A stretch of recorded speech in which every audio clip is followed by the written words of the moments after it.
Class चालू करने से पहले आप सभी लोगों को मेरा नमस्कार। आइए क्लास चालू करते हैं और जो पीछे के वीडियो हम लोगों ने पढ़ा था उसे रिवाइज कर लेते हैं थोड़ा। प्रकाश का परावर्तन।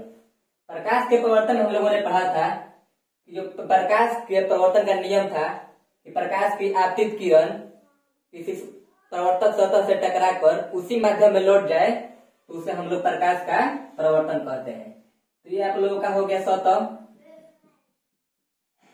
और इसमें आप लोगों का ये हो गया परावर्तक सतह और ये हो गया रुखरा भाग। तो इधर से जो आपतित किरण होगी इस माध्यम से टकराकर वापस इसी माध्यम में लौट जाएगी तो इसे हम लोग क्या कहते हैं, प्रकाश का परावर्तन। और इसी के बीच में एक होता है अभिलंब। तो ये आप लोगों का अभिलंब हो गया, इसमें आप अभिलंब लिख लीजिए। और प्रकाश के परावर्तन में हम लोगों ने दो नियम भी पढ़े थे।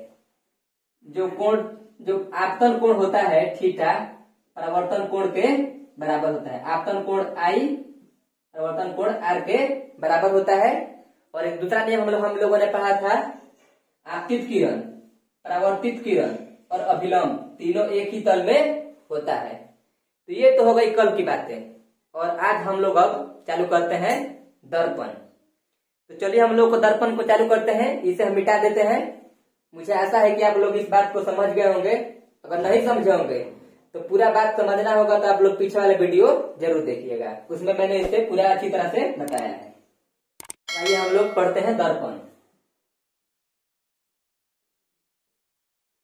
दर्पण आप लोगों का दो प्रकार का होता है। एक होता है समतल दर्पण,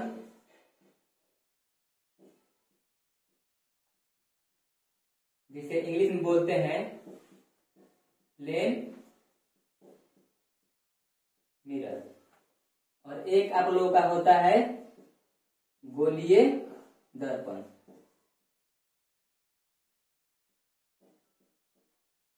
इसको इंग्लिश में बोला जाता है स्फेरिकल मिरर।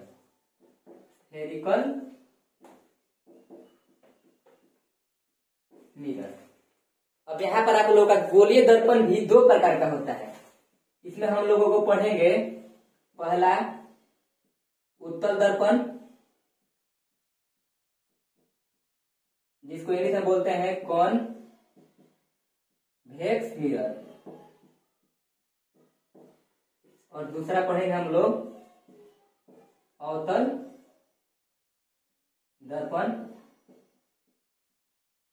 जिसको बोलते हैं कॉनकेव मिरर। आइए हम लोग पढ़ते हैं। तो देखिए यहाँ पर ये जो गोलीय होगा आप लोगों का, ये दीर्घिका से होता है गोलीय दर्पण। तो आइए हम लोग पढ़ते हैं पहले समतल दर्पण। इसको मिटा देते हैं। जिन लोग को उतारना है अपना वीडियो पॉज करके उतार लीजिएगा। समतल दर्पण, जिस दर्पण का परावर्तक सतह समतल होता है उसे हम लोग कहते हैं समतल दर्पण। आइए इसे हम परिभाषा के रूप में लिख लेते हैं। जिस दर्पण का परावर्तक सतह समतल होता है उसे समतल दर्पण कहते हैं। परावर्तक सतह आप लोग समझते हैं। देखिए जैसे कि मान लीजिए ऐनक है, दर्पण का मतलब होता है शीशा। तो जो ये शीशा का, जैसे कि आप लोग देखे होंगे कि जो पीछे होता है रंगाई किया रहता है और आगे ऐसा आप लोग का चमकीला भाग होता है। तो इसी को चमकीले भाग को ही हम लोग बोलते हैं परावर्तक सतह। अगर आप लोगों का दर्पण पीछे से कलर नहीं होगा तो उसमें से प्रकाश आप लोगों का गुजर जाएगा, वो आप लोग का परिवर्तित नहीं होगा, तो उसे हम लोग बोलते हैं लेंस। जो हम लोग आगे पढ़ेंगे, अगर आप लोगों ने आगे आप लोगों को पढ़ने को मिलेगा, इसलिए आप लोग हमारे YouTube चैनल को सब्सक्राइब कर लीजिएगा। आगे आप लोगों को पूरा इसके बारे में पढ़ाया जाएगा। दर्पण आगे भी और भी चैप्टर है जो साइंस के, फिजिक्स के सारे चैप्टर आप लोगों को बताए जाएंगे। ये आप लोगों ने समतल दर्पण समझ लिया। आइए अब इसको हम चित्र के माध्यम से समझते हैं। इसमें कैसे प्रतिबिंब बनता है, कैसा प्रतिबिंब बनता है, क्या होता है, बड़ा बनता है, छोटा बनता है, कितनी दूरी पर बनता है, आभासी बनता है कि काल्पनिक बनता है, ये सब हम लोग चित्र के माध्यम से समझते हैं। हमने यहाँ बना दिया समतल दर्पण। इधर से हम लोगों ने इस पर पेंट कर दिया और ये एक बना दिया हम लोगों ने अक्ष। अब इस पर अक्ष पर हम लोग एक वस्तु को ऐसे रखते हैं और इसके माध्यम से इस वस्तु का चित्र हम लोग बनाएंगे दर्पण में, समतल दर्पण में, और देखेंगे कि चित्र कैसा बनता है उसका, और अवलोकन करेंगे और सारे अपने नोटबुक में लिखेंगे। अभी जो चित्र हो गया इसको हमने नाम दे दिया ए और बी। अब इस चित्र से हम लोग प्रकाश को गुजारते हैं और देखते हैं कि कैसा हम लोग का छवि प्राप्त होती है।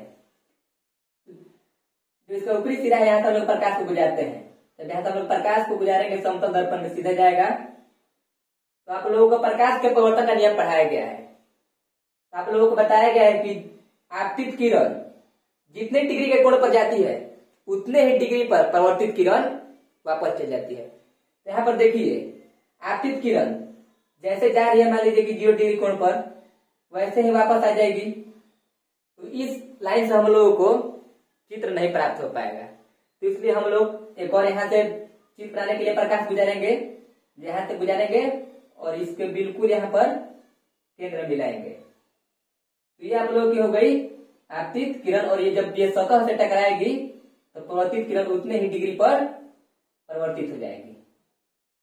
तो इससे हम लोग का चित्र का निर्माण नहीं हो पा रहा है, तब इसको हम लोग इसको आगे की तरफ बढ़ाएंगे। अब तो हम लोग के दर्पण के सामने तो चित्र नहीं बन पा रहा है, तो हम लोग इसको अब अनुभव करेंगे, पीछे की तरफ मुड़ा कर देखेंगे कि चित्र बन पा रहा है कि नहीं। तो इस ये जो लाइन है इसको आगे की तरफ ऐसे ले जाएंगे डॉट डॉट डॉट डॉट करके, और जो ये जो लाइन है इसको भी आगे ऐसे डॉट डॉट डॉट डॉट करके ले जाएंगे। तो देख रहे हैं कि ये दोनों लाइन यहाँ पर मिल रही है, तो इसका मतलब कि हम लोग का जो प्रतिबिंब होगा यहाँ पर बन जाएगा। तो हम लोगों ने प्रतिबिंब का नाम दिया, वस्तु का नाम दिया था ए और बी, और यहाँ पर ये जो होगा नाम ए डैश और बी डैश हो जाएगा। तो आप लोग एक बात ध्यान दिए होंगे, इसमें दिखाई दे रहा होगा आप लोगों को कि जितना ये वस्तु है उतनी ही ऊंचाई का आप लोगों का प्रतिबिंब भी प्राप्त हुआ है, और जितनी दूरी पर ये वस्तु दर्पण से है उतना ही दूरी पर ये आपका प्रतिबिंब भी बना है। थोड़ा सा बनाने में मिस्टेक हुआ, थोड़ा ज्यादा दूरी लग रहा होगा, तो आप लोग ऐसा मत समझिएगा कि ये मतलब बराबर नहीं बनता है। समतल दर्पण में जितना दूरी पर दर्पण से वस्तु रहेगा उतना ही दूरी पर वस्तु जो प्रतिबिंब होगा आपका बनेगा, और जितना वस्तु का ऊंचाई है प्रतिबिंब का भी ऊंचाई उतना ही है। आप लोग स्केल से बनाकर देखिएगा तो आप लोगों का बिल्कुल एकदम ऐसा ही बनेगा, दर्पण से उतनी दूरी होगी और ऊंचाई भी आप लोगों का सेम ही आएगा। तो आइए हम इसके बिंदुओं को लिख लेते हैं नोटबुक में कि प्रतिबिंब हम लोगों का कैसा बनेगा। तो पहला पॉइंट लिखिए, कुछ बातें हैं जो शब्द दर्पण के बारे में मैंने आप लोगों को समझा दिया था पहले ही, इसको आप लोग उतार लीजिए। प्रतिबिंब हमेशा आभासी को हम लोग काल्पनिक बोलते हैं, एवं पार्श्व परिवर्तन होगा। वस्तु एवं प्रतिबिंब की दूरी दर्पण से समान होगी। आप लोग को यहाँ पे साफ साफ दिखाई दे रहा है, वस्तु एवं प्रतिबिंब का आकार समान होगा। आप लोग को ये भी चीज आप लोग को सामने साफ साफ दिखाई दे रहा है, जितना वस्तु की ऊंचाई है उतना ही प्रतिबिंब का ऊंचाई है। तो हम लोगों ने समतल दर्पण को यहाँ पे अच्छी तरह से समझा है। आइए अब हम लोग इसके बारे में और भी कुछ आगे समझते हैं, इसको मिटाते हैं।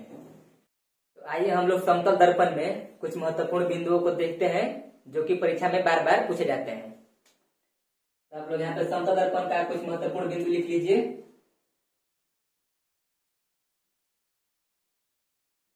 कुछ महत्वपूर्ण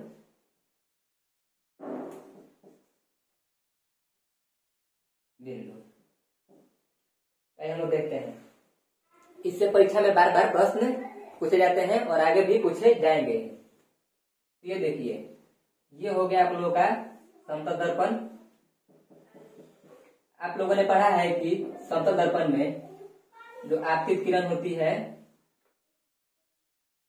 उसी माध्यम में परिवर्तन का नियम। इसमें आप लोगों से क्वेश्चन पूछा जाता है कि जब दर्पण को थीटा डिग्री से घुमाया जाता है तो परिवर्तित किरण कितना डिग्री से घूमती है। ये आप लोगों का परिवर्तित किरण हो गया।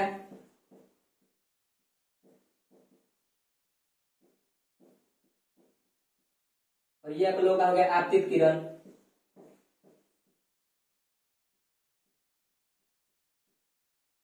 जब दर्पण को थीटा डिग्री से घुमाया जाए, ये आप लोग का दर्पण पहले ऐसे सीधा रखा हुआ है, अब इस दर्पण को हम लोग थीटा डिग्री से घुमा देते हैं। ये मान लीजिए थीटा हो गया, दर्पण पहले ऐसे था, अब इसको हम दर्पण को ऐसे घुमा देते हैं। अब मान लीजिए आपका दर्पण ये हो गया यहाँ से ऐसे, जो ये दर्पण था आप लोग का पहले ऐसे था, अब हम लोग इसको हमने थीटा डिग्री से घुमा दिया। तो ये नीचे वाला तो आप लोगों का हो गया रंगाई किया हुआ भाग, और ये आप लोग का प्रवर्तक सतह। आपतित किरण तो है जहां से आ रही है वहां से अपना आ रही है आपतित किरण, लेकिन आप लोग ध्यान दीजिए, आपतित किरण जब दर्पण का आप लोगों ने घुमाया तो प्रवर्तित किरण पर तो जरूर ना कुछ फर्क पड़ेगा, ये तो जाहिर सी बात है। तो परीक्षा में यही पूछा जाता है कि परिवर्तित किरण कितना डिग्री घूमती है या कितने डिग्री से घूमती है।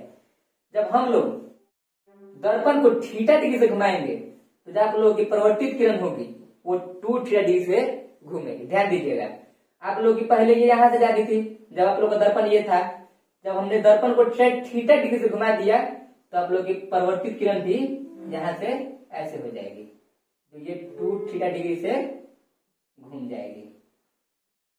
तो इस बात को आप लोग महत्वपूर्ण बिंदु में लिख लीजिए 1 नंबर पर।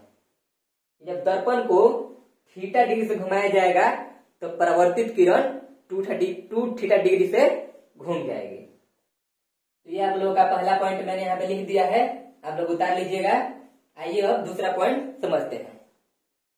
देखिए, मान लीजिए किसी वस्तु का हम लोग को पूरा प्रतिबिंब प्राप्त करना हो, तो आप लोगों को पता है कि वस्तु का पूरा प्रतिबिंब प्राप्त करने के लिए कम से कम समतल दर्पण का साइज कितना होना चाहिए। तो आइए हम लोग इसके बारे में समझते हैं। किसी वस्तु का पूरा प्रतिबिंब प्राप्त करने के लिए कम से कम समतल दर्पण का हाइट कम से कम आधा होना चाहिए वस्तु का। ये बात आप लोग को ध्यान रखना, कम से कम। ज्यादा से ज्यादा आप लोग तो कितना भी ले सकते हैं, लेकिन कम से कम उस वस्तु की हाइट का आधा होना चाहिए। अगर आधा नहीं होगा वस्तु की हाइट का दर्पण तो आप लोग उसमें पूरा प्रतिबिंब नहीं प्राप्त कर पाएंगे। इसलिए समतल दर्पण में किसी वस्तु का पूरा प्रतिबिंब प्राप्त करने के लिए दर्पण का हाइट उस वस्तु के हाइट का आधा होना चाहिए। ये बात आप लोग समझ गए। मैं यहाँ पे लिख देता हूँ दूसरा पॉइंट। ये मैंने आप लोगों को यहाँ पे लिख दिया है, पहले मैंने आपको समझा दिया है इसके बारे में। आप लोग इसको अपने नोटबुक में उतार लीजिए। एक प्लेन दर्पण की लंबाई जिसमें कोई व्यक्ति अपनी पूरी छवि देखना चाहता हो तो समतल दर्पण की लंबाई कम से कम व्यक्ति की लंबाई का आधा होना चाहिए। ये बात आप लोग को जरूर ध्यान रखना है। ज्यादा से ज्यादा तो आपका दर्पण कितना ही बड़ा हो सकता है, उससे कोई मतलब नहीं है, लेकिन कम से कम व्यक्ति की लंबाई का आधा होना चाहिए। आइए अब दर्पण समतल दर्पण हम लोग कुछ और बातें आगे जानते हैं। प्रतिबिंबों की संख्या समतल दर्पण में, जब 2 समतल दर्पण आमने सामने रखे हो तो उसमें प्रतिबिंबों की संख्या कितनी बनेगी, आइए हम लोग आगे समझते हैं। तो आइए हम लोग अब देखते हैं कि जब 2 दर्पण समतल दर्पण आमने सामने रखे हो तो उसमें प्रतिबिंब कितना बनता है। देखिए, मान लीजिए कि ये एक दर्पण हो गया और एक ये दर्पण हो गया, और इसके बीच हम लोगों ने, ये आप लोगों का सतह हो गया है, और इसके बीच हम लोगों ने एक वस्तु को रख दिया।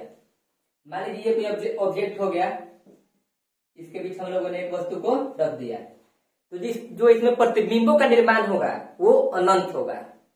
जब 2 समतल दर्पण बिल्कुल आमने सामने रखे रहेंगे तो उसमें के बीच जो वस्तु रखा रहेगा उसका प्रतिबिंब अनंत बनेगा।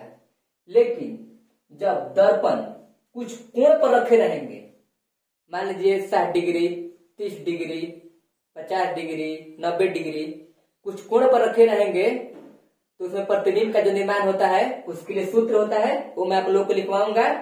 लेकिन जब 2 दर्पण आमने सामने रखे रहेंगे बिल्कुल, तो उसमें जो वस्तु होगा उसका प्रतिबिंब अनंत बनेगा। आइए इसको मैं लिखवा देता हूं। ये मैंने आप लोगों को यहाँ पे लिख दिया है, जो आप लोग अपने नोटबुक में नोट कर लीजिएगा। और आइए अब हम लोग देखते हैं, जब समतल दर्पण को कुछ डिग्री पर रखा जाता है तो उसमें प्रतिबिंब की संख्या कितनी बनती है। और अगर आप लोगों को वीडियो पसंद आ रहा होगा तो लाइक और सब्सक्राइब जरूर कीजिएगा, क्योंकि इससे हम लोगों को पढ़ाने का उत्साह बढ़ता है। यदि दो समतल दर्पण एक दूसरे के साथ थीटा डिग्री कोण पर झुके हो, थीटा डिग्री का मतलब आप लोग यहाँ पर 30 डिग्री 60 डिग्री कुछ भी हो सकता है। अगर कोण पर झुके हो तो उनके बीच रखी हुई वस्तुओं की छवियां इस प्रकार बनती है। देखिए, जब आप लोगों को क्वेश्चन में दिया रहेगा कि समतल दर्पण 90 डिग्री पर झुका है, 60 डिग्री पर झुका है, तो इनके बीच छवियों की संख्या कितनी होगी, तो उसे हम लोग इस प्रकार निकालेंगे। छवियों की संख्या को n से डिनोट करते हैं, जब हम लोग लिख लेंगे n 360/थीटा। जब आपका दर्पण जितने भी थीटा डिग्री पर घुमा रहेगा उतने थीटा डिग्री से हम लोग भाग देंगे। और एक बात आप लोगों को ध्यान रखना है, अगर छवियों की संख्या सम आती है तो छवियों की संख्या सम नहीं होगी। छवियों की संख्या जब भी आएगा तब विषम आएगा। अगर सम आएगा तो आप लोगों को उसमें से एक घटाकर लिख लेना है। मान लीजिए छवियों की संख्या निकालनी है और आप लोगों का जो दर्पण है, ये मान लीजिए कि आप लोग का दर्पण है 36 डिग्री पर रखा हुआ है। दो दर्पण, एक ये हो गया दर्पण और एक ये हो गया। आप लोग का 36 डिग्री के कोण पर रखा गया है, तो इसमें छवियों की संख्या निकाल कर देखते हैं कितना आता है। आप लोग को सूत्र बताया गया है n बराबर 360/थीटा डिग्री। तो थीटा डिग्री आप लोग का 36 है, इसमें 36 से भाग देंगे तो कितना आएगा 10। तो मैंने आप लोगों को बताया है कि जो कभी भी छवियों की संख्या सम नहीं आएगा। अगर सम आएगा तो उसमें से एक घटाकर हम लोग को लिख लेना है। तो इसलिए छवियों की संख्या कितना होगा 9। आंसर 9 आप लोग का आंसर हो गया। मान लीजिए कि आप लोग का दर्पण 40 डिग्री पर रखा हुआ है, तो इसमें छवियों की संख्या निकाल कर देखते हैं हम लोग। n बराबर 360/40, इसको कटाएंगे तो कितना आएगा 9 आएगा। यहाँ पर तो विषम आ गया, तो छवियों की संख्या विषम आ गया, तो विषम तो आता ही है, तो आप लोग का ये आंसर हो जाएगा। इसमें बस आप लोग को एक ध्यान देना है कि छवियों की संख्या सम नहीं होगा। अगर सम आएगा तो आप लोगों को उसमें से एक घटाकर आंसर टिक कर देना है। आज के लिए हम लोग अपनी क्लास को यहीं पर रोकते हैं। मुझे आशा है कि आप लोगों को वीडियो बहुत अच्छा लगा होगा, तो इसलिए आप लोग वीडियो को लाइक सब्सक्राइब जरूर कीजिएगा और नोटिफिकेशन जो बेल आइकन होता है उसको जरूर दबाइएगा। धन्यवाद।